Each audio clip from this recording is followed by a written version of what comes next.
Oh, thank God it was good. It had no right being good, but it was. They did that for us. And everyone just buckle up because I've got no idea what I'm doing. I'm going to try and learn you about Aquaman. Right, so let me begin by prefacing with yeah, okay, Aquaman, I can say with confidence, is the best DC Universe movie to date, which isn't saying a whole lot considering Man of Steel was fine, BVS was disappointing, Wonder Woman was great, and Justice League was meh to say the least. And as a DC fan, it was really looking kind of grim. It seemed as though all hope was lost for them kind of getting their shit together. And even though Marvel's great and I love what it is they do, it just felt like DC always had the better characters, and there just seemed to be a lot of potential that was wasted. And now I don't want this whole video to be comparing Aquaman to Marvel or DC to Marvel, which is honestly going to be really hard to do considering by nature how similar the products are. And for the most part, I'm going to try not to, but there are certain things that need to be addressed. But I'll save that for later on. What I want to begin with is how Aquaman fixed DC's movies' biggest problem, the pacing issue. DC movies have been horrific when it comes to pacing from the rip. Even in the Nolan films, which I'm not going to mention much considering they're not part of the same continuity, but it is good to mention that even at their best of times, the pacing in Dark Knight Rises, for example, was kind of lacking. Man of Steel actually did it fairly well, and that was a good start, but BVS had just a myriad of issues, pacing being one of the largest ones in my opinion. Wonder Woman, for the most part, didn't have that issue. Suicide Squad did horrifically. That movie had no idea what it wanted to be, which is too bad because there was honestly some potential for it. But Aquaman doesn't do that. It is front to back a movie that knows where it wants to go, and it's a solid increase the whole time of rising action up until the climax. And anytime that it does dip, in the sense that there aren't as many things going on screen, there aren't necessarily fights or people getting rocked, it doesn't need those things because it gets pretty emotional at points, which is where I do want to compare it to what Marvel movies don't do anymore. When Aquaman has an emotional moment as the person Arthur Curry, or even as Aquaman as a movie, you're allowed to feel it. There can be weight to things. There's not an undercutting joke. They don't try and subvert your expectations. They do subvert it a couple times. There are a few jokes that are made during the movie when you think something's going to go one way and they go the other, kind of like what the Star Wars franchise is currently about.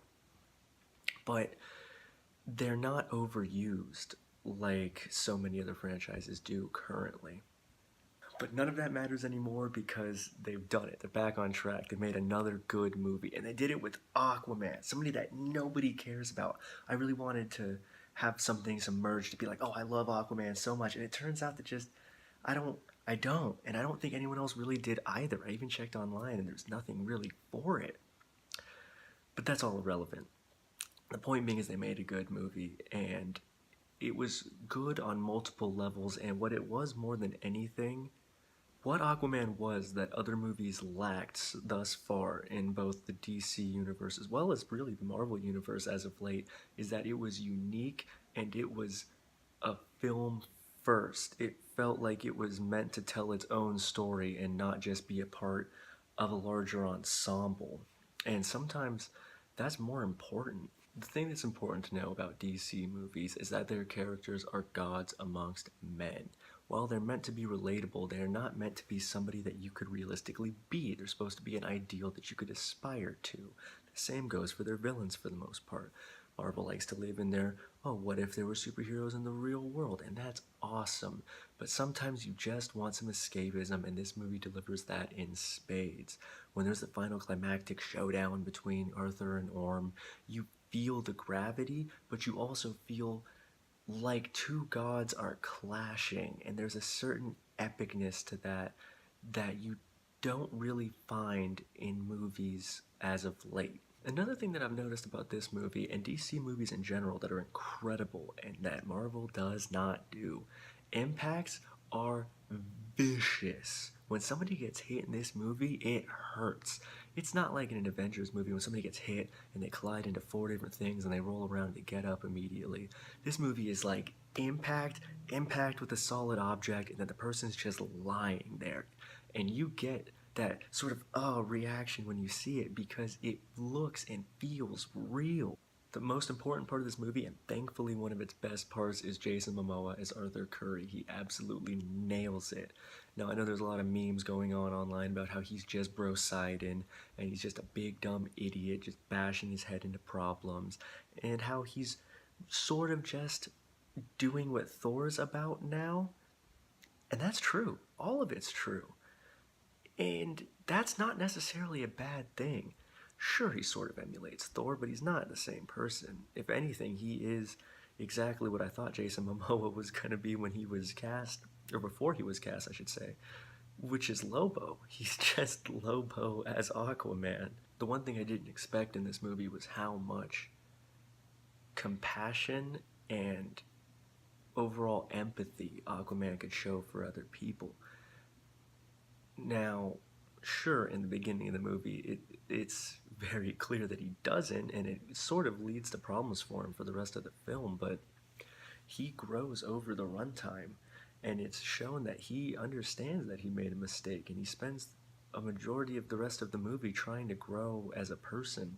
And while his actions begin very selfish, and he's really just out for himself and sort of his father to a lesser extent, by the end of the movie, he cares deeply for a much broader group of people. And when he has scenes with his father, it's very clear that there's a chemistry between the actors, and that's important because their relationship is one of the most important in the movie. The most important relationship in the movie being pretty much how everyone bounces off of his mother, the Queen. And it is a thread through Arthur and his father and Orm. And those are really the 3 people that are the most important. Because if their relationship doesn't work and if their motives don't make sense, then your main character, your main antagonist, and your overall emotional waypoint into the film will fall flat. And without those things, even if the rest of the movie is phenomenal, incredible effects, or whatever you want, if it's hollow, then no one's going to care. The best performance in the movie has got to go to Prince Orm, who is the Ocean Master, the main antagonist of the film. He is, without a doubt, the best villain we have had in the DC universe so far. And again, I understand that his competition's not great. General Zod was fine. Doomsday and Lex Luthor were disgraceful. Ares was a massive disappointment. And who even was the villain in Suicide Squad? Was it Enchantress? I guess it was Amanda Waller, and she was okay. But you know what? No, I'm not even gonna give Suicide Squad the privilege of being put next to Orm. The acting done was phenomenal. He was such a sleazy, just slimy, bad person. But he also had nuance. There was not only motive to his madness, there was grief, and there was growth by the end. And that was what's really important. You understand why he hates Arthur. You understand why he hates the surface, why it is he wants to do what he does. And you understand really how he thinks he fits into the world and what he thinks his mother forced him into. One thing I could say for the guy is he's got the best cape animation I have ever seen, bar none of movie. Step over Batman, step over Superman. This guy, when it gets to the final climactic fight at the end, I won't spoil anything in that, but he just, the way his cape goes, good or bad, DC movies are sexy in the way that they're shot. Sure, they get beautiful actors and actresses, and The costumes are phenomenal, and they're all meant to be attractive to look at because, movies are a visual medium. But the way DC shoots movies, and especially the way James Wan shot this movie, it's just a weird thing about it where you just want to watch it. It's just gorgeous in motion. Snyder palette is gone, hopefully dead forever. There are real colors in this movie, and they are vibrant. Wonder Woman and the whole Paradise Island scene, it's like that, but the entire film. The environments are lush, they feel real, they feel lived in. Black Manta is phenomenal in this movie. He has a realistic character motivation. You understand why he wants Arthur. It's a very personal reason as opposed to Orm, who, while it's personal, his ambitions are a little bit more global. Black Manta only cares about dealing with Arthur. And that's a great side thing to have, and they set it up well for a sequel later on. But at the same time, they're not afraid to make him just a dick. His reasons are still villain reasons, and while it can be argued that, yeah, Arthur really screwed him over, Manta and his father screwed Arthur over first. So he can't be that mad. A big concern I had for this film, and probably one of the ones I was most worried about as it was sort of going to begin, was whether or not the water effects were going to look good. And I can say that they looked phenomenal. They're not the greatest CGI I've ever seen, but they were at worst passable. The CGI used with Mara's attacks was probably the most basic of the bunch, but to be fair, there was more they had to do with her, and just by virtue of how her abilities work, it was going to make it harder to look real more often than, say, a wave crashing down on somebody. So I kind of give them a pass on that. They did really the best they could, and they used the budget pretty efficiently there. The only real bummers in the movie was, Nicole Kidman was fine. She really delivered a good performance. She always delivers a pretty good performance. She is a great actress, and she's well known for a reason.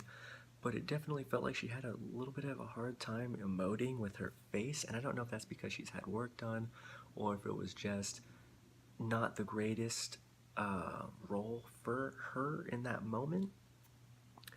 By no means do I want to say that she didn't do a good job, but there were definitely moments where it sort of got the best of her. And the same could be said for Amber Heard, who played Queen Mara. Again, I get it. She was cast mostly because she looks incredible, and there wasn't really an expectation for her to be great, and she's put in a good performance, easily the best thing I've ever seen her in. She did great. She didn't look out of place really at any point. She did get very cheesy as the movie progressed, and that's not entirely her fault. It seemed like the movie itself was going to be cheesy, and that they decided they were going to put a lot of the cheese on her and on Nicole Kidman, and that wasn't entirely fair to them. They did put some on Black Manta as well, but he was kind of an aggro character that could get around all of that and didn't really need the depth. But this movie leans into its cheese so hard and lets you know that, yeah, the cheese is here to stay, and you could like it or leave it. And I personally loved it. It really worked for me because comic books are cheesy. And so if they want me to think of it as an entirely serious endeavor, it's just not going to work out. I think that's why this movie works. It knows what it is, it knows what it's trying to do, it knows what it's not. And Willem Dafoe, he did a fine job. He wasn't given a whole hell of a lot to work with, and his character realistically could have been played by anybody in his age bracket. They didn't really need somebody with such a prolific pedigree to give such a meh part to, but he did act the shit out of it, and you can't fault him for that. He worked with what he was given. Now sure, there are some downsides to this movie. There are some jokes that don't land. There are some cheesy moments that are a little unforgivable. They've got this weird Baywatch scene where Arthur and Mara are coming out of the water and they look all good, and they got Pitbull playing in the background and it's really hyping up and everything. And it's so absolutely absurd, but there's just a certain charm to it because there's no way they didn't know what was coming when they shot that. It's not like they're like, you two are going to come out of the ocean and everyone's going to love it and they're going to think of it as this really serious moment and no one's going to think it's weird at all. Although, to be entirely honest, I was busting a gut in the middle of my theater when that scene happened. And I was the only person laughing, so maybe I don't know what I'm talking about. The first act was a tad bit rushed, but you have to understand that with a character like Aquaman, they had a lot to catch you up on because people don't know his backstory like they do know Batman or Superman. And there's only so much runtime that they're allowed, and they really wanted to focus on the back end of the movie, which is honestly where it shines. So I understand why they rushed out the beginning, even though the pacing itself was still good. A lot of things in this movie do seem a little bit derivative. There's this scene where Black Manta's creating his suit, and you think it's sort of like an Iron Man scene where he's putting his stuff together, but really it more echoes Batman Begins, or at least is the feeling I got. He has the black spray painting scene where he's going over the gear because it was white and he wants to make it black because that's how being a goth works. But it did do a pretty good job of saying, like, this guy's intelligent. He's going to be smarter than Arthur. And sure, everyone in this movie is smarter than Arthur, except for at history, I guess, because he had to be good at something.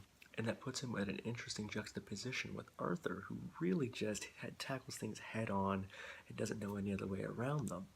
And it separates him from Orm, and honestly a lot of villains that have been showed in the DC universe thus far. It shows that they're not afraid to try something new. So yeah, in conclusion, Aquaman, great acting across the board.